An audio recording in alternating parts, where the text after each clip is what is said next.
a beautiful country. It's famously known as the land of Kilimanjaro, Serengeti, Ngorongoro Crater, of course, Olduvai Gorge, Zanzibar, Selu. There are a lot of things that makes Tanzania unique. We are keepers of all sorts of world heritage.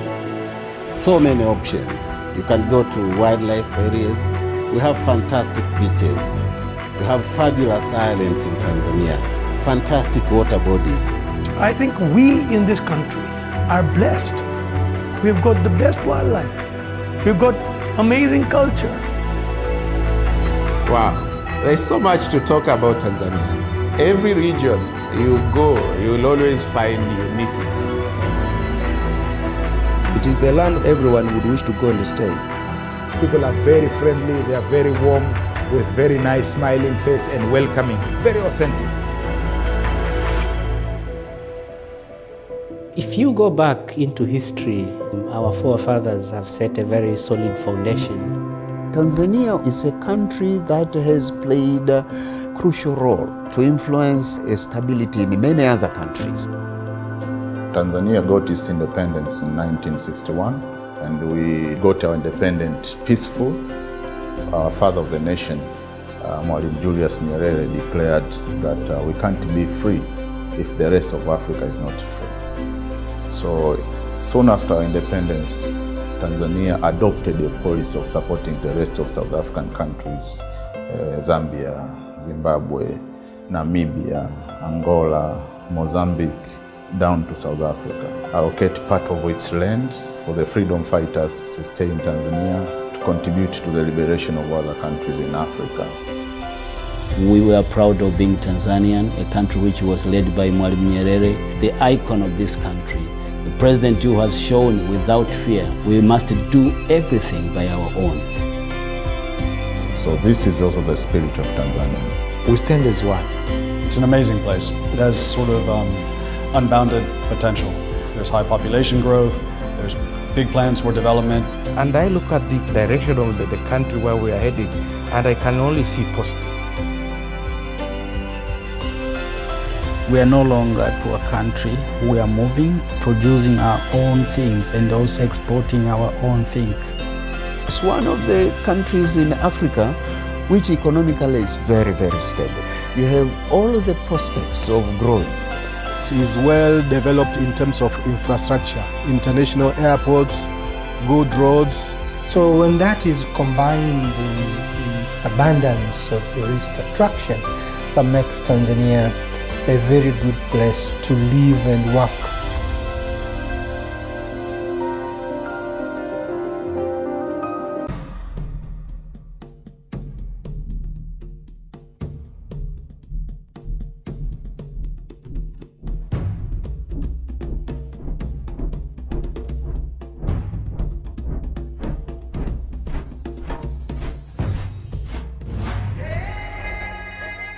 Prepare yourself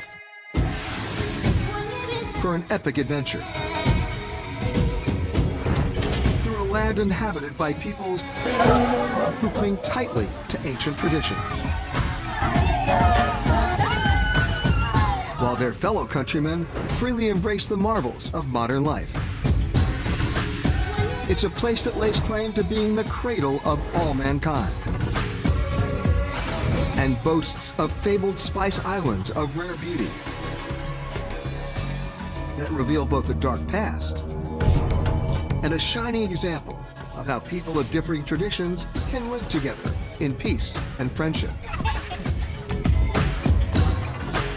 And on this trip, you'll sleep under the ocean, soar over the loftiest peak on this vast continent, float just above the reach of magnificent beasts,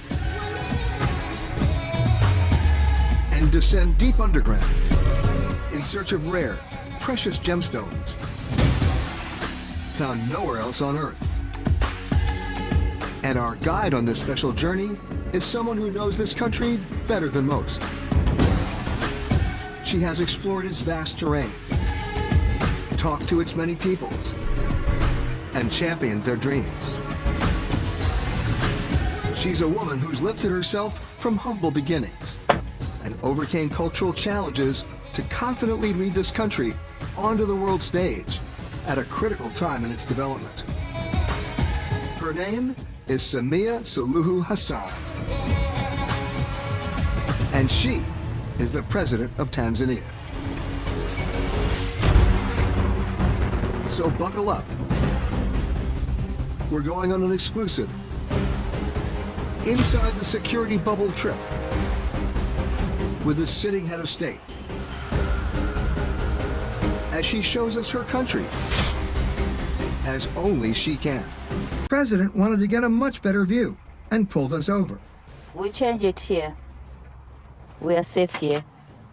But as soon as I climb out of the car, I hear, "There's a lion somewhere." someone caught a glimpse of a lion nearby. And so I promptly climbed right back into the car. Over here? Have you seen it? Yep. I see it all right. It's only about 30 or 40 yards from us. And if it is a female lion? We decide to follow her for a while to see what she's up to. And just a short time later, we're surprised by what she's showing us. Sitting on their thrones are most of the members of her pride. These apex predators here are truly the king and queens of the crater.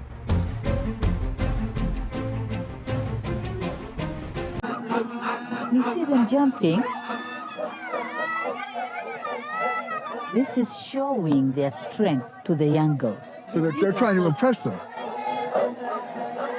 Yes, these are those who haven't married yet. They are trying to show their strength to the girls. So the girls might be attracted who is fit for them. And if I jump high enough, I get the girl? Oh yes, you get one of them. Oh yes. Okay, Peter, go and do with him. Show them how you can do it. The girls are looking at you. And so I jumped. And then I jumped again. That's great, Peter. Alas, no takers. I think you are qualified. We finally got out of the Jeep and walked over to what looked like a small, quiet pond. Peter, look there. I want to show you what is known as a bloat of hippos. A bloat? Do they float? No, but they are the most dangerous animal in Africa. They kill about 3,000 people each year. Then why are we standing here? Because they stay there in the water during the day and only sneak out at night to eat grasses near the riverbank. But be aware, Peter, they are quite aggressive and can charge and crush you with their powerful jaws. And that's when you don't want to be around here. No, not at all. What time do you have? Let's leave. It's time to leave. Yeah, it's time to leave. My final stop, I was delivered to the fire end of a hot air balloon. The president had set up a surprise for me, an amazing way to experience the Serengeti. And before I knew it, we rose above the ground for a completely different perspective.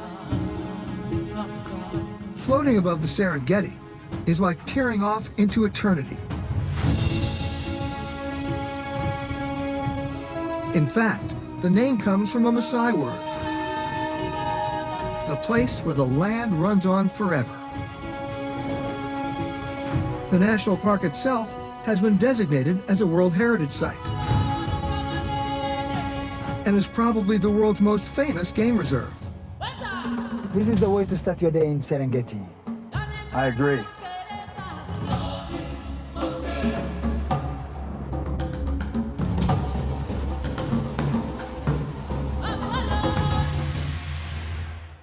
So, Peter, do you hear that music? You won't find that anywhere else. It's our version of jazz. We call it taarab.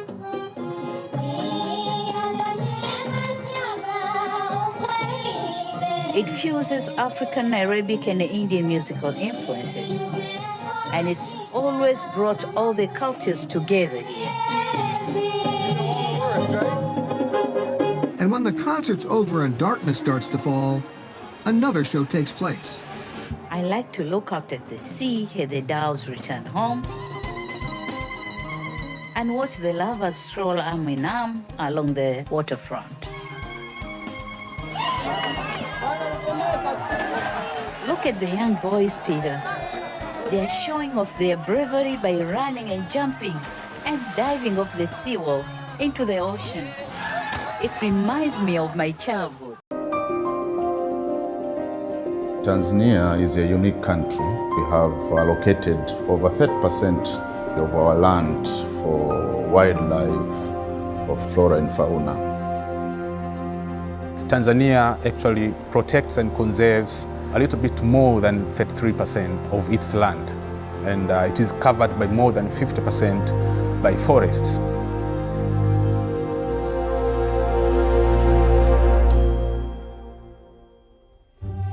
Tanzania is a beautiful country. We have the animals, we have very good and big forest reserves. We have a diversity of wildlife resources, and we cannot be compared with any other country regionally or internationally. We have some incredible landscape, whether it is Zanzibar Islands, the lakes that we have, the amazing wildlife that we have, which is probably the best in the world. It's a beautiful country. I mean, you've got the mountains, you've got the countryside, the Indian Ocean's beautiful. That is the Serengeti of the terrestrial, this is the Serengetis and Manyaras of the marine conservation. Zanzibar Island, Pemba Island, fantastic scenery. But Tanzania goes beyond natural heritage. Tanzanian music, Tanzanian film, our political history, our political positioning, cultural heritage that we have. It's very, very important to preserve and to understand our own culture itself.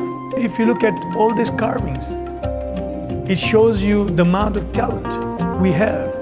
The Makonde carvings, the carving of the Shetani, the spirits, the carving of the tree of life, the family tree, the modern abstracts. It gives a sort of sense of identity to our country.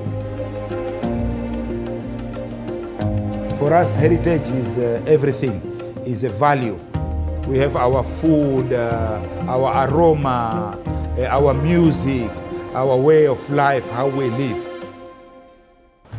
Now, among the efforts that have been put in place is trying to diversify on the number of activities that one can do when they come to Tanzania. So the tourists, when they come, they will visit the national parks. They would also want to visit the area, enjoy the traditional foods. They can buy the local cloth. They can buy any kind of souvenir that are being produced by the local people. Now we're investing towards that direction so that we can improve the experience that a tourist coming to Tanzania would enjoy. We love to see foreigners come over here and enjoy our country. Wherever you go, you don't feel like a stranger. We're very peaceful. The security is great here. And we welcome any visitors coming to this country, and we make them feel at home.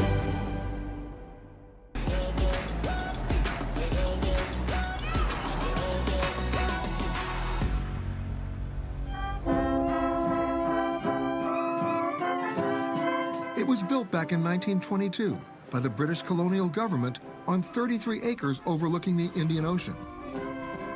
The grounds are teeming with wildlife, and the State House blends African and Arabian architecture. It's a regal bearing.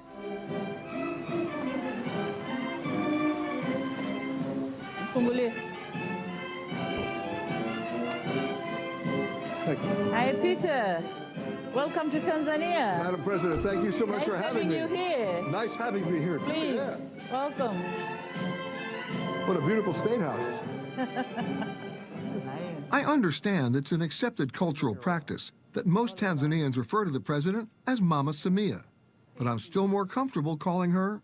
Well, Madam President, first of all, again, thank you for having me to your country. You're welcome. I'm assuming you never expected to be sitting here. You're absolutely right. I never expected that one day I'm going to be a president of this country. President Samia had been chosen by the former president, John Magufuli, to be his running mate in order to deliver the women's vote and the votes from her native Zanzibar. But once they took office, she was effectively kept in the shadows. Some say she was marginalized by Magufuli, a president who had the nickname the Bulldozer. Magufuli was often described as a COVID denier, and once said the virus could easily be eradicated by 3 days of prayer. In March 2021, just 5 months after she was sworn in as vice president, President Magufuli unexpectedly died while in office. The government claimed he officially died of a heart condition, but many believe his death was the result of COVID-19. Then, according to the Constitution, I was next, and I became the president. You were not only next, you're the first woman of color and a Muslim to lead a country. And that's imposed a lot of challenges. Such as? We have 120 tribes, and some of the tribes, they don't believe that women can take a top seat and deliver. As a woman, you have to achieve twice as much as the men do to be recognized. And then men are masculine and they can talk like, "Hi, Peter, I want to do this and that." For women, we can't do that. So there are a lot of challenges, you know. Now she's front and center. She's already embraced an ambitious economic development plan, breaking from the past and asserting a more progressive agenda, promoting women businesses, strengthening healthcare and education, actively opening her country to visitors, and aggressively dealing with the COVID pandemic. Your predecessor was a completely different president than you are. In all honesty, he was not a big fan of vaccines. He was not a big fan of the science. No, he's a scientist, remember? Even worse. He's a chemist. He was a chemist. He was a chemist. Yes. Who contracted COVID. Yeah. But when you became president, what's the first thing you did? You had a public demonstration and you got vaccinated. As a president, I had to start it. So my people could believe that, oh, it's okay if I do it. So I was the first one to be vaccinated, and then others followed. Ironically, President Samia came to power as a result of an imported disease threatening her country. But it wasn't the first time Tanzania had been invaded. What makes Tanzania a country of consequence? In your history, it seems that everybody wanted Tanzania. Yeah. The Germans, the Omanis, the Portuguese, and most recently the British. Yeah. What did they see in Tanzania? I think the first thing is location of Tanzania geographically, because Tanzania is strategically located. Tanzania is a gate to East Africa, Southern Africa, and to the world. And number two, we have an abundance of natural resources. But for much of the last 3 centuries, it became clear that the resources that international traders were most interested in were ivory and slaves. By the time she was born in Zanzibar in 1960, slavery had officially been abolished, but the country was still living under colonial minority rule. In 1964, Tanganyika and Zanzibar decided to merge their young nations, as well as their names, and officially became the United Republic of Tanzania. While the country's name had changed, it was a slow road of development. But for the past decade, the economy of Tanzania has been growing at an impressive 6% a year. Billions are being spent on private and public infrastructure projects that can be seen just about everywhere. From Dar es Salaam's skyline to its new highway system and signature suspension bridge. There's a new modern railroad system under construction that will connect the country. A state-of-the-art container port to connect Tanzania to the world. And a massive multi-billion-dollar hydroelectric project to power it all. And it's all happening against the backdrop of one of the biggest economic drivers in the world, travel and tourism. Which brings me to a key question. So, Madam President, where are you going to take me? Oh, Peter, so first, remove your tie, take out your jacket, and let's go. So I lose the tie? Oh, yes. The first stop on the royal tour, the exotic islands of Zanzibar. It's an archipelago that sits about 50 miles offshore, and it's considered a semi-autonomous region of Tanzania. It consists of 2 main islands, Unguja to the south and Pemba to the north. The very names connote romance, intrigue, and history. And President Samia is the perfect guide here, because Zanzibar is where she was born. So we set out on foot in a historical quarter of Zanzibar known as Stonetown. Stonetown stands on a small triangular peninsula jutting out into the Indian Ocean. And while it was first settled by the Portuguese in 1560, the place has a decidedly Arabic feel to it, and for good reason. For about 2,000 years, the trade winds regularly brought sailing dhows filled with spices, cloth, and ceramics from throughout the Indian Ocean. But it was the Arabs who dominated trade on the East African coast. They called this place the land of the blacks, or Zanzibar, which became Zanzibar. And it was a fitting name, because the Arab merchants would fill their boats not only with gold and ivory, but also with captured African slaves. And they were doing this 1,000 years before the slave trade even began in the Americas. The Arabs prospered handsomely, and in the 7th century, many of them came to settle permanently in Zanzibar. And out of this ethnic gumbo, a new East African coastal culture emerged, known as Kiswahili, or simply Swahili. And with it came a signature greeting. Assalamu alaikum. Wa alaikum assalam. How are you? I'm fine. Along with a unique blend of architecture. Look at this wonderful door.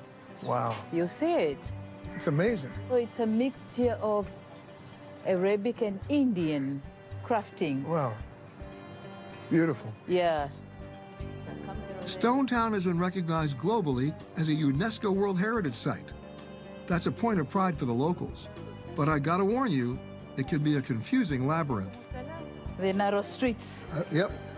They were never built for cars. Yeah. It really is an elaborate maze. I never use a map here. I prefer to almost walking around aimlessly. Getting lost here is just part of experience. Hi. Hi, guys.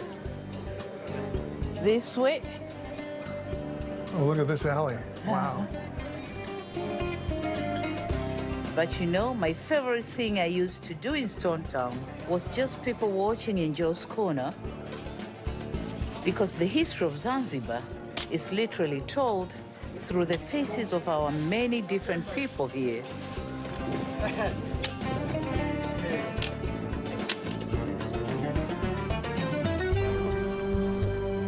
And nowhere do you see that more than in the old Arab fort.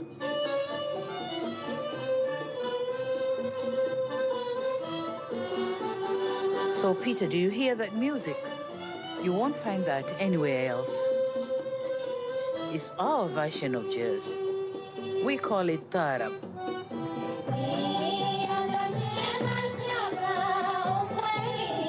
It fuses African, Arabic, and Indian musical influences. And it's always brought all the cultures together here.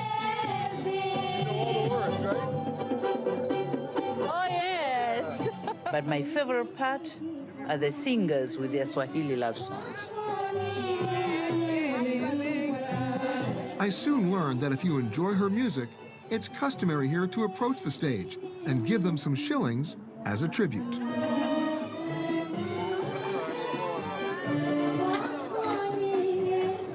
And when the concert's over and darkness starts to fall, another show takes place, just outside the fort, in what's known as the Forodani, or People's Garden. I like to look out at the sea as the dhows return home and watch the lovers stroll arm in arm along the waterfront. Look at the young boys, Peter. They are showing off their bravery by running and jumping and diving off the seawall into the ocean. It reminds me of my childhood.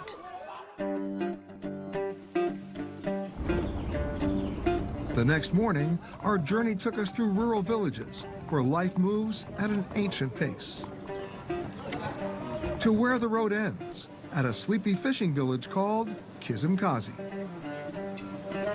It's a place where some things haven't changed in 1,000 years, where art is made from whatever you can find.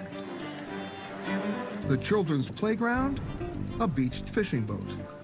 And the finish line in their foot race is the first splash in the Indian Ocean. And it is near here where the president was brought up in an even simpler world. Samia was one of 14 children in an extended family, and she lived here. It was a very Spartan existence, and it still is.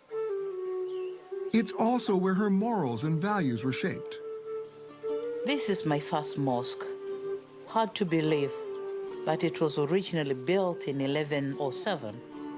It's where I learned about Islam from my father and my grandfather. It wasn't political doctrine. It wasn't just a way of life, but it taught me about life. Boys, we were all taught on the human rights, the rights of girls, the rights of boys, how boys should respect girls, girls, which rights do they have in the Quran. And how has that shaped how you're running the country now? Yeah, it shaped me because I knew my rights. I knew how to be educated, both religiously and academically. I knew how to behave in working places and be respected. So that came in my mind and stayed there, so I grew with it. Not far away, her primary school. My father was a head teacher in this school. Hello, students. Hamjambo watoto? Sasa msi mnasimama mnasalimia au? Mimi ningekubali leo nisingekuwa rais. Kwa hiyo msikubali, sawa? Aya. So what did you just ask them? Yeah, I was just telling a story of a small girl who studied in this school and went ahead, and now she's a president. So I was telling them that this is not a simple task. They have to study hard. So you study English here? Who is ready to answer my questions?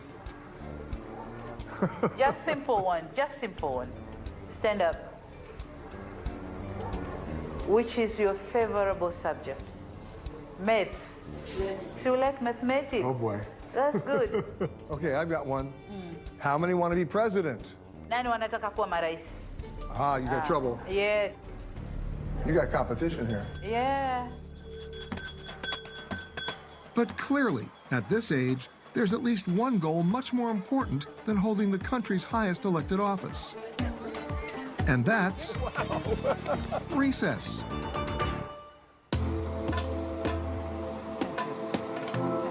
It's just another morning on the red carpet as we get a royal send-off. Our destination? The island of Pemba. Pemba have nice beaches. Yeah. Pemba is so natural. It's green and natural. I can say it's a virgin island. There hasn't been much development. But that's the beauty of it. Oh, yes. Asanteni sana. After we touch down, it's Pemba's turn for that receiving line. And soon, we find ourselves on a pristine beach on the north end of the island. The temperature? Absolutely perfect, but the winds are kicking up. Even the local fishermen seem to be sitting this one out until things calm down a bit. But the president is determined to fish, so we board anyway, with enough security detail for 2 presidents.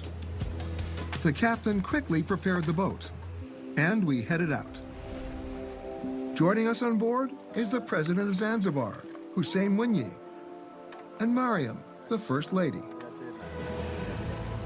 There are actually 2 governments in Tanzania. The president of Tanzania is the commander-in-chief of the armed forces and wields broad federal powers, while the president of Zanzibar is in charge of the affairs here in the islands. But today, no politics, just fishing. So the thing is, you don't catch a lot of fish, but you like to eat a lot of fish. Oh, yes. Oh, yes. So now we have to be patient and wait. Yes. So how much patience and how much waiting? Turns out that when you're with the president, you actually don't have to wait that long. Whoa, whoa. What is Yeah. it? You think you have caught one? I think I got one. Ow, my. Whoa. Let me see. He doesn't want to play. Whoa. Oh, mine is too hard. Peter, would you give me a hand? Yeah.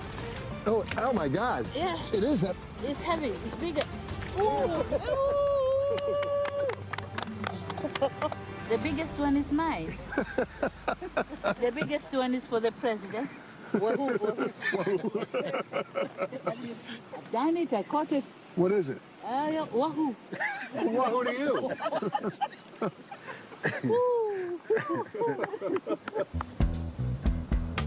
Back on shore, lunch was waiting. But the president of Zanzibar had something else in mind. Hey, Peter, come here. I have a surprise for you. Where's the surprise? You'll see. Over there. Yeah. You guys coming? No, it's your surprise. So we boarded a small launch and headed out towards something floating in the ocean. Just a few hundred meters offshore. On the surface, it looks like a small house. But it's actually a special hotel room that sits in the middle of a protected marine preserve as part of Manta, a handcrafted eco-lodge on Pemba Island. Hey, Mr. President? So we went from catching fish to a nearby sanctuary where fishing is strictly off limits. Nice and easy, one step at a time. Are you ready for this, Peter? No. You gotta be kidding. I'm coming down. Oh, look at that. That's pretty cool. A lot of fish down here. It's a private island surrounded by coral, a place to submerge yourself in the Indian Ocean, both inside and out. Forgive me for saying this, but I really can't help myself. Here you actually do sleep with the fishes, but it's all part of a sustainable, responsible effort, where a portion of the profits goes directly to help preserve the reef. The intention is to utilize our marine resources in a sustainable way. A good example is these hotels, where they do tourism, but at the same time, they are doing conservation. We caught fish, we saw fish, but we had no time to eat fish.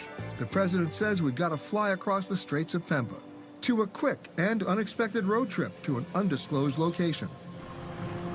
The president and I rode in the Beast. That's the Lux presidential limousine with body armor and 4-inch bulletproof glass. It comes with the job. But today, we're on a different mission. She says that before we go searching for animals, she has a special kind of safari in mind. Peter, we are going to see a place not many people have seen it. And I have to warn you, it's not a pretty place, but you have to see it. Would you open the door, please?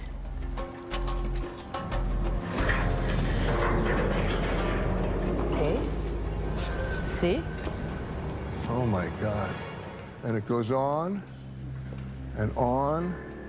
Yeah, and the killing has gone on and on as well. We're in an unmarked, maximum security government warehouse in a secret location on the outskirts of Dar es Salaam. And inside, overwhelming evidence of unspeakable atrocities that have been taking place in this part of the world for centuries. The mass murder of elephants for their ivory tusks. More than 49,000 tusks in here. Wow. And we are continuing confiscating. And you see this huge one. This is huge and heavy. Yeah. Yeah. That was one big elephant. Yes, yes. In fact, this is perhaps the world's largest known collection of raw ivory, most of it confiscated from poachers. Despite a ban on international trade in ivory, African elephants are still being poached in large numbers, tens of thousands every year. The ivory is often carved into intricate ornaments or jewelry, and Asian countries remain the biggest consumer market, despite efforts to slow the illegal trade. And for a long time, Tanzania was Africa's primary killing field. According to the government's own census figures, in just 5 years from 2009 to 2014, Tanzania lost 85,000 elephants to poaching, a staggering 60% of the country's total elephant population. And in the last decade alone, at least 45 tons of ivory have reached the international black market from Tanzania, making it Africa's largest source of poached ivory.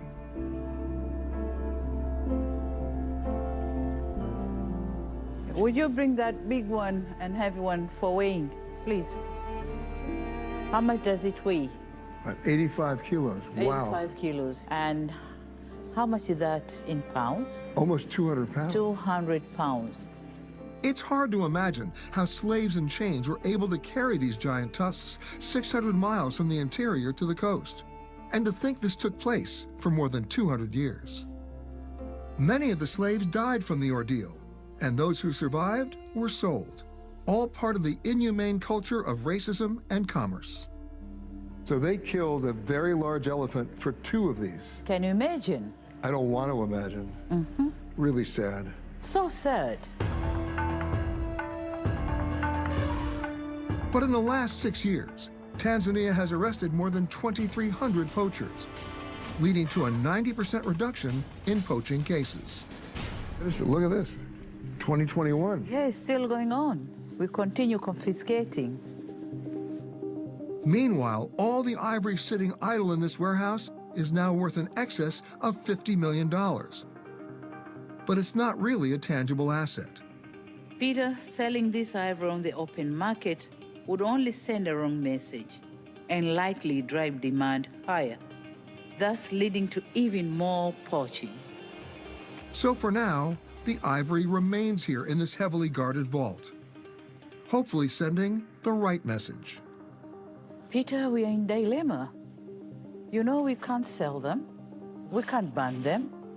We are just going to leave them like this to educate the world that these things has to stop.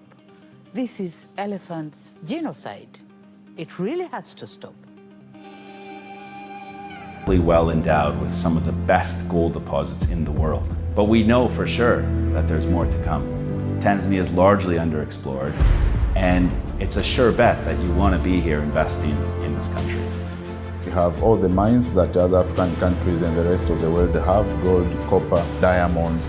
But most importantly, Tanzania has Tanzanite. This stone, which is the rarest stone on earth, it's found on those 2 hills across the Kilimanjaro airport. It's the only place in the world.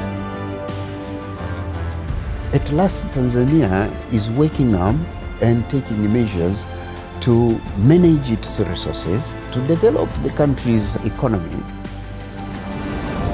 Integral to our philosophy as a mining company in Tanzania is benefiting our stakeholders. Now, when we talk about stakeholders, that includes the government, the communities we operate in, our employees, and supplier bases. Probably our most valuable asset is our people. We're now at a record high of above 99% Tanzanians in the workforce.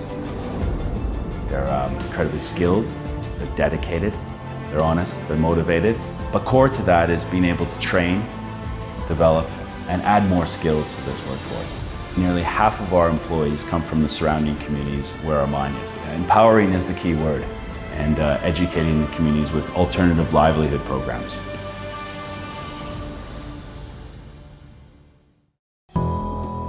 At the moment, the government focuses on developing the industrial sector. What does this mean?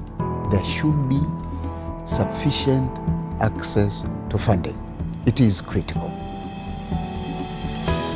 We are providing support to the economy.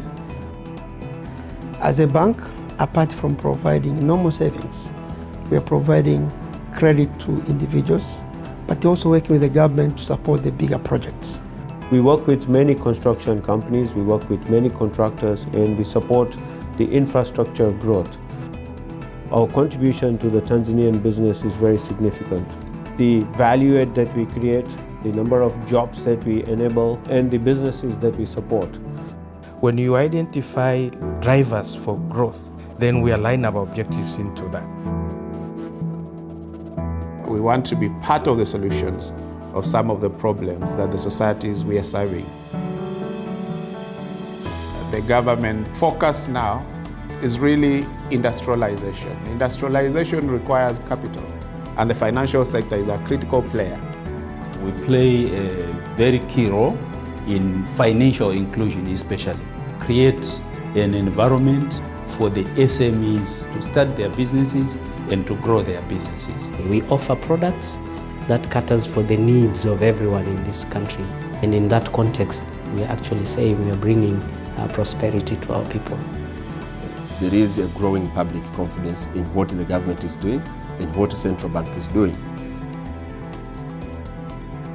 When you see credits growing, it means industries and businesses are growing, but there is also opportunity for the financial sector at large to continue to grow and be part of this transformation that is happening in Tanzania. Speaking on the communications area, as of today, the use of ICT equipment in Tanzania is on the very high rise. I think there's a huge opportunity in the Tanzania market.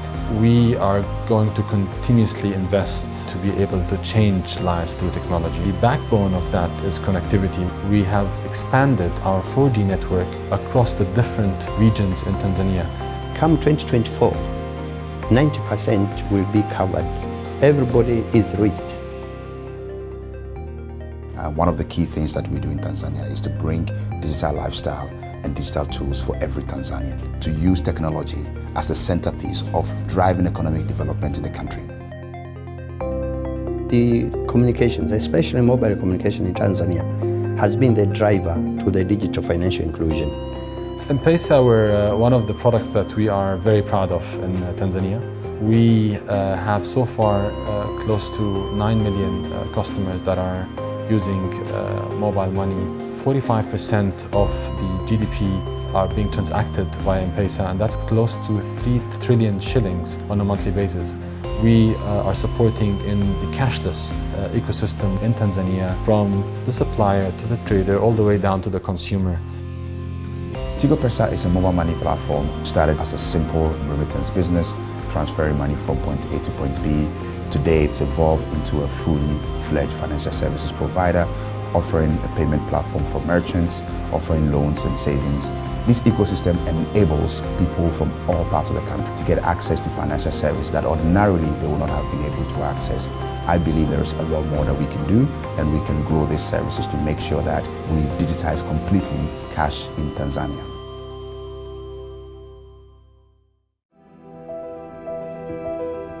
Our Vision 2025 talks about a competitive economy, high quality of life. So every day we endeavor to transform our life from one stage to the other. Tanzania is one of those places that I would say has got everything, right? It's a great place to visit. It's a great place to live in. There are humongous opportunities, well-established infrastructure. Tanzania is a country that has put in place all that is necessary to secure their interests. There is a lot of excitement, a lot of energy. The government is a very strong government. You see a lot of transparency and a tone set from the top. If you look on the infrastructure being created by the government, building roads, railways, hydropower. There's a lot that has been done. So these are reforms with the President Magufuli in power that are really adding up to our economic ability to serve the people, transform the country, and making sure that Tanzania, much as we are peaceful, but economically people are also happy.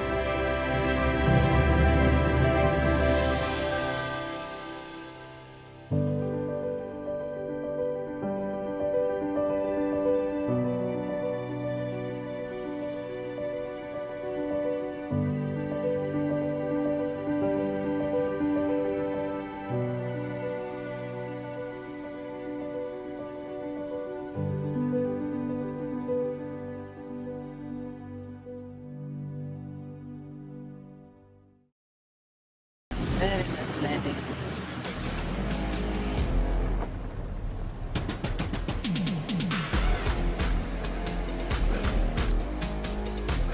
When traveling with the president, there's always the official entourage, but you could never overestimate the official receiving line or the musical fanfare. The guidebooks will tell you that you don't need any special skills to go where the president is taking me, but we did need to suit up. Kilimanjaro's just starting. Have a long way to go. Well, I see the sign. So, where's the mountain? See, sometimes she's shy, hiding behind the clouds. And how high is she? It's about 19,000 feet. 19,000 feet? Yes. How long is it going to take us to get there? Sometimes 8 days for some people. 8 days? Yes. We're going to take 8 days to this? Come on, Peter. You're with the president. I've got a better idea. I hope so.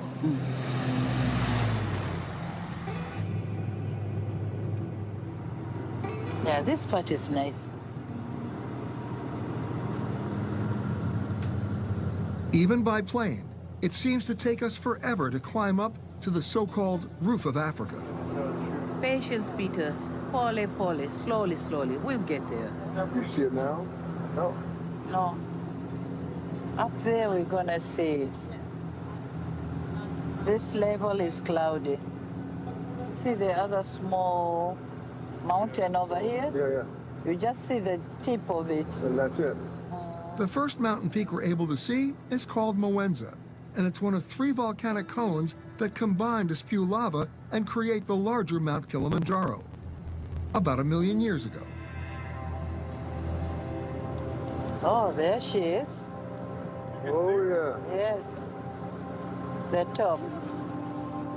And with that, we finally get our first glimpse of the summit of the legendary Kilimanjaro, the highest point on the entire African continent. She revealed herself. She wasn't shy. Oh, wow. I wish I can touch it. Ah. Pretty close. Yeah. So close. Mount Kilimanjaro is considered dormant, but it still means it could possibly erupt again one day. But don't stress, Peter. It has been about 200,000 years since it has gone off. But you can see the pots here. Yeah. The roots up there. Yep, I can see the trails, yeah. Yeah. Each year, about 35,000 people walk those trails in hopes of reaching that summit. And only about half of those who are tempted make it to the top. Oh, can you make it, Peter? Climbing up there. Can you make it? I'm going to sit right here with you. Look at that crater. Oh, yes. For centuries, the crater was covered with ice and snow year-round. In fact, the very name Kilimanjaro means Mountain of Whiteness. But since 1936, when Ernest Hemingway wrote The Snows of Kilimanjaro, those snows have been declining. And the glaciers on the mountain seem to be in hasty retreat as well. There is now scientific consensus that Kilimanjaro's glaciers have been rapidly receding for the past century, and that human-induced climate change is largely to blame. Yeah, it's hard to ignore. I can see the effects of the climate change. We can't miss it. At least we got a chance to see it now. The bottom line is, see it while you still can. And we saw it. In fact, we climbed 6,000 feet higher than the people on that summit. Peter, I'm now going to take you from the highest point in Tanzania to perhaps the lowest.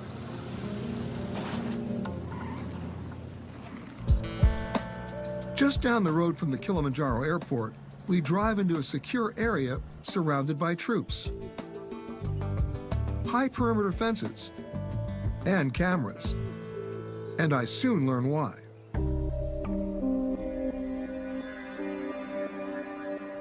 The Tanzanian military is here, protecting an underground treasure found nowhere else on Earth. A precious discovery much more rare than diamonds.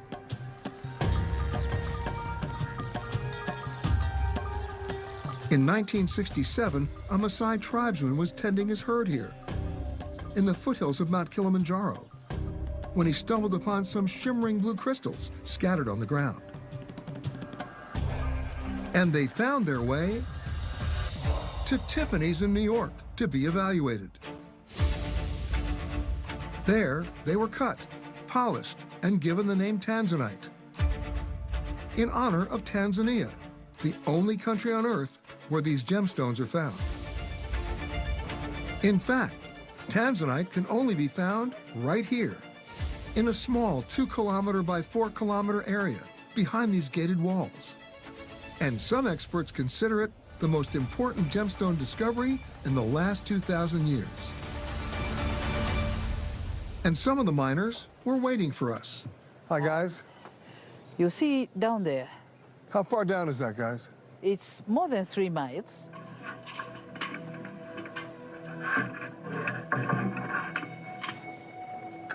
I can feel the heat. From here. You feel it from there? So we discussed whether or not we should go down with them, right? Yeah. One of the shortest conversations we have ever had. And go down and bring us the Tanzanite, okay? Great.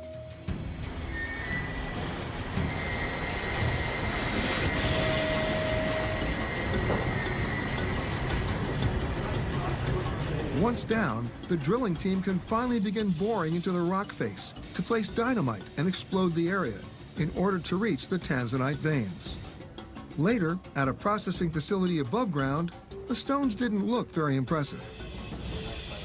So this is a high quality. Yeah. What's the value of it?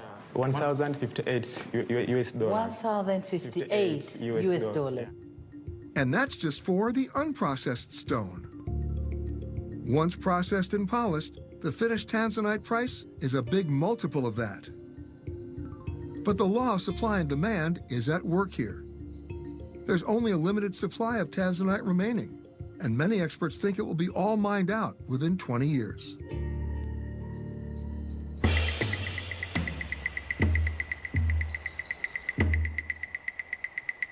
The next morning, we start moving north and into some really lush terrain.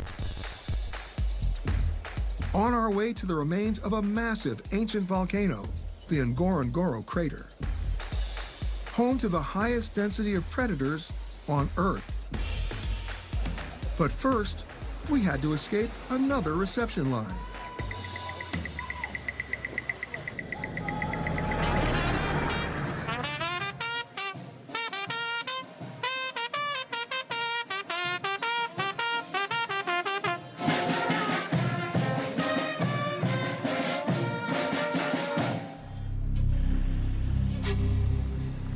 The president has promised to take me on a safari deep down inside the Ngorongoro crater. In Swahili, the word safari simply means journey.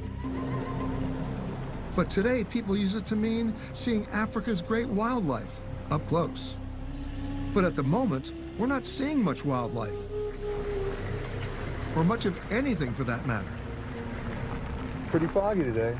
It's usually like this. It's going to open up. You sure? Yes, sure. Sure? For sure. Our safari begins driving up through dense highland forests and into the clouds near the top of the crater's rim at an elevation of 7,500 feet. Although this may look like your typical rainforest, it's actually not. It's considered a mist forest. And to remain this green and lush, it depends on clouds frequently moving in to cover the exotic plant life with mist and the occasional drizzle. As we crest the rim of the old volcano and start to make our way down the steep crater wall, we finally descend beneath the clouds and things begin to clear up, just as the president had promised. Look, Peter, from here you can see the lake on the crater floor. What a view. Oh, it gets better. Come on. As we snaked our way down towards the crater floor on this narrow road, we're suddenly greeted by some of Ngorongoro's animal ambassadors. A troop of baboons. Oh, oh, oh, oh, oh, oh. Can I make it? You're gonna do it. Ah, I guess this is your official greeting party, Peter. Once we're down on the floor of the crater, I can easily see that we're actually inside of a giant volcanic bowl, which is 11 miles wide and covers more than 100 square miles. So when you get out here and you realize how vast this is. It's so wide. And the crater is home to more than 25,000 animals. A wildebeest. Yeah, and zebras. Look at that. Oh, yeah. Yeah. See them? Yeah. There they are. Many of them. They're everywhere. Well, those are the ones who are migrating. That's the Great Migration. Well, actually, this is just a tiny part of the Great Migration, where about 2 million wildebeest, zebra, and antelope all travel together in an ever-moving circular migration from Tanzania to Kenya and back each year, following the rains in search of the freshest grasses. The reason they migrate together is, well, there is obviously safety in numbers when trying to elude predators, but there is another reason that the wildebeest and zebra make such a good traveling companions. They say the zebra, they're having a very good eyesight, seeing the danger ahead. But the wildebeest, they can smell where the food is. So they normally live together. And Ngorongoro is also home to more than 500 species of birds, including the prehistoric-looking ones that can't fly, but they can run as fast as a gazelle. Yeah, about 45 miles an hour. Look there, Peter. You can even see a flamboyance of flamingos. A flamboyance? Yeah, that's what you call a group of them. But our real focus today is to try and see all of what's known around here as the Big Five. The lions, the leopards, buffaloes, rhinos, and elephants. These are elephants. Elephants did this, huh? Hold down the trees. Something is there, okay, because I see the tree moving, so something is there. As we approach, we suddenly see a solitary young male elephant who's obviously been pushed out of the herd to find his own way in the world. But it's clear, our way is not exactly his way. He wants nothing to do with us. So that was the biggest of the big five. Uko mbele nadhani kwa mimi kutakuwa shida. Inataka uzoefu.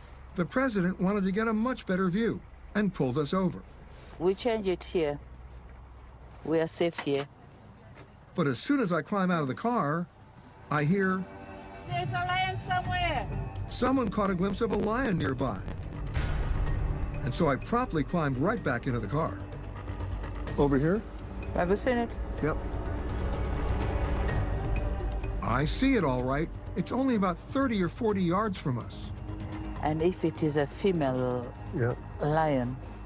We decide to follow her for a while to see what she's up to. And just a short time later, we're surprised by what she's showing us. Sitting on their thrones are most of the members of her pride. These apex predators here are truly the king and queens of the crater.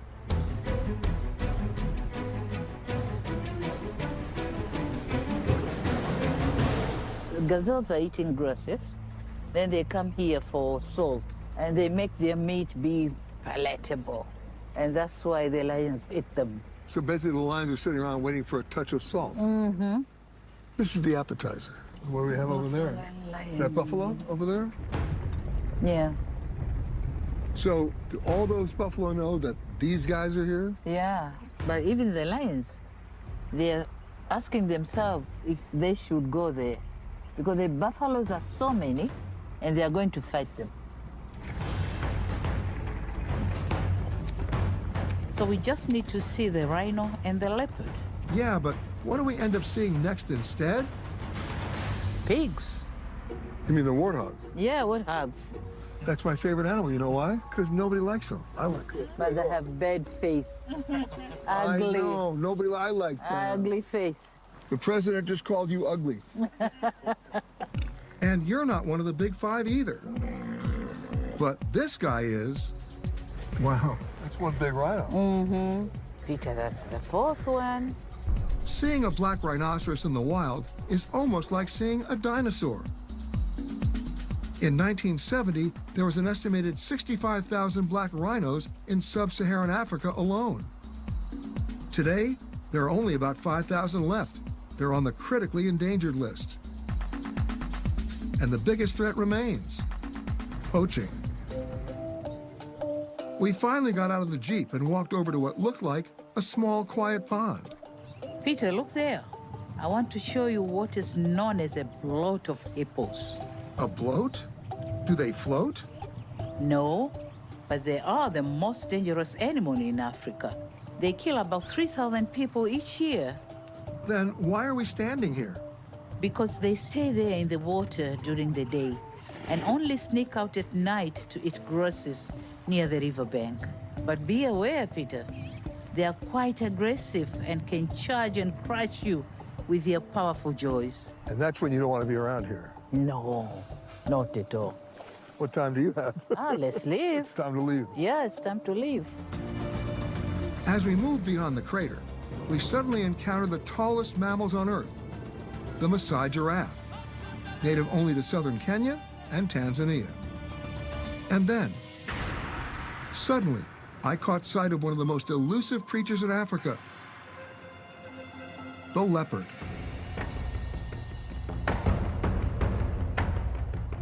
This beautiful spotted cat is a solitary hunter that likes to stalk its prey in high grass and then eat its catch high in the trees to prevent lions and hyenas from stealing it away. But most importantly, I've done it. I've finally seen all of the big five. Asante sana, Madam President. Karibu, Peter. You're most welcome. But you better rest up tonight because tomorrow's going to be busy.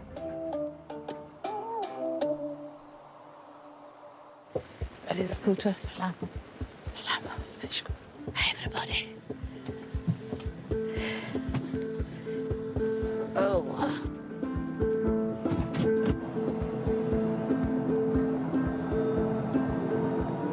Ready to go? Ready to go. Yes.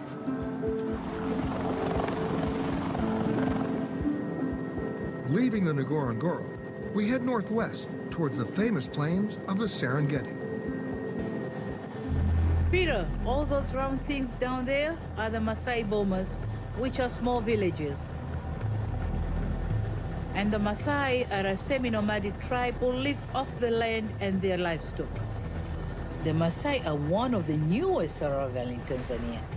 They migrated here from the Nile Valley in the 1700s. At low altitude, it was fascinating to see these primitive tribes still holding on to their traditional values. But at higher altitude, a different perspective. It was fascinating to see how many villages there were. Over the years, the Tanzanian government has tried to persuade the Maasai to become traditional farmers or ranchers. But they've persisted in clinging to their ancient ways. And yet they may not have a choice now and need to find other ways to support their families. These families can be quite large as well.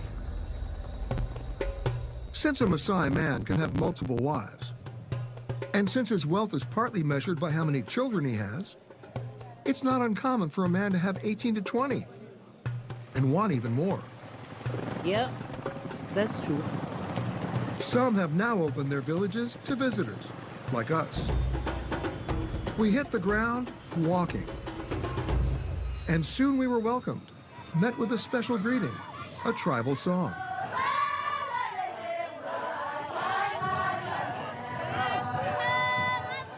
Against the monochromatic backdrop of the African plains, the brightly clothed dancers are quite a sight.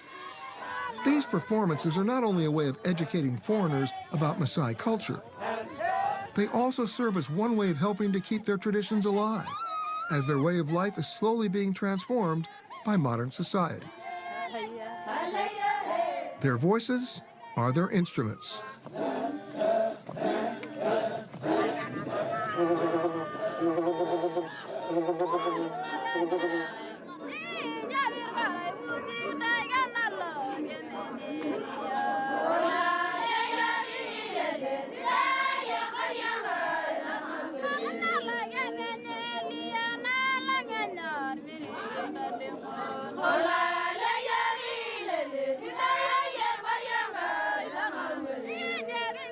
Most of the Maasai dances are pretty simple and consist of a lot of bending, with the feet moving slowly. But just wait until the jumping dance begins, Peter. The Maasai word for it is adumo, and it's a dance performed by the young warriors.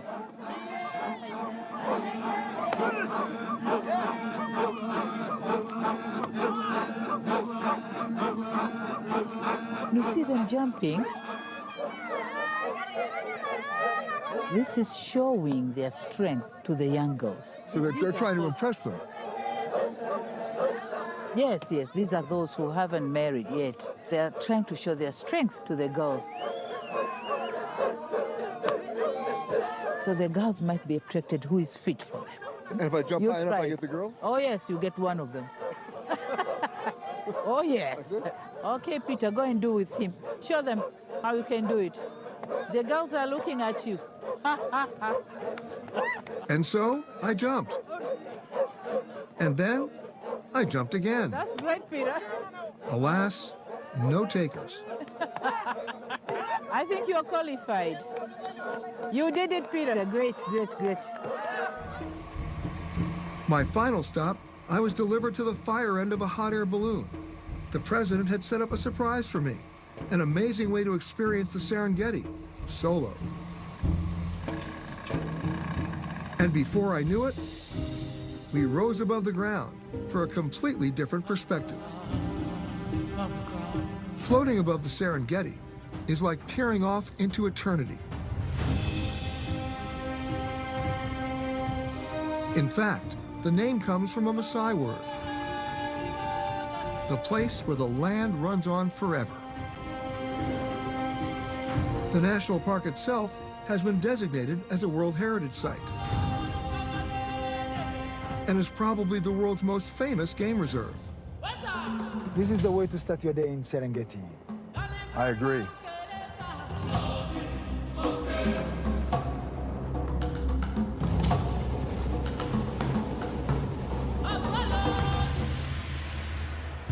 But the morning winds were picking up, and the balloon was descending. My signal that the royal tour was coming to an end. This had been, to say the least, a remarkable week.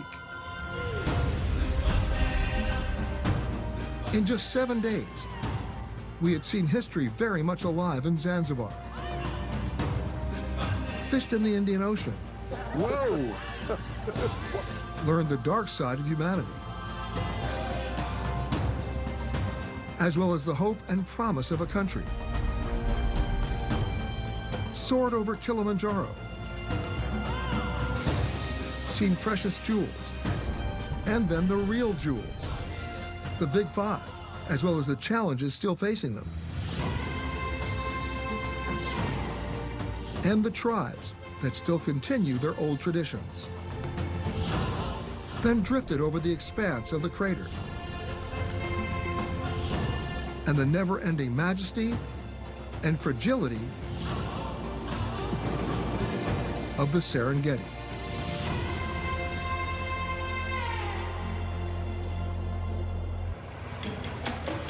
With most balloon flights, there's usually a single chase car below to help position and then secure the balloon. Not this time. We were being chased by an entire convoy of vehicles, led by the president.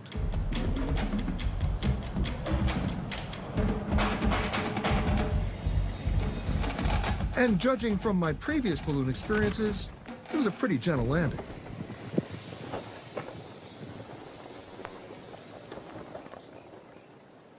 Hi, Peter. How was it? It was great. Really? What an amazing way to end this trip. Oh, yeah.